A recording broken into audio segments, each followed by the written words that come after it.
birthday nung kiddo. Okay, kids party. And then, ayun, pumunta kami dun sa bahay nila.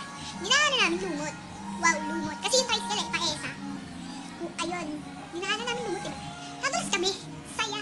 So, papakita ko pa ba sa inyo? Well, ewan ko. Sige, pakita na natin. So, ito yung nangyari. I mean, ito yung kinalabasan ng pagdulas namin sa pagka-disgrasya namin. So, yan guys. Ang sakit. Ito pa. Yan. Ito pa. May pasasi ako. Okay, madilim kayo hindi nyo makita. Ayun. So, ayun. Ang sakit. Pag-ibig ako.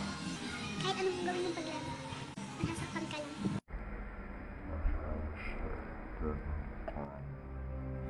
Kailan kaya muling makakatawang? So guys, hindi na nagtatapos ang first video ko.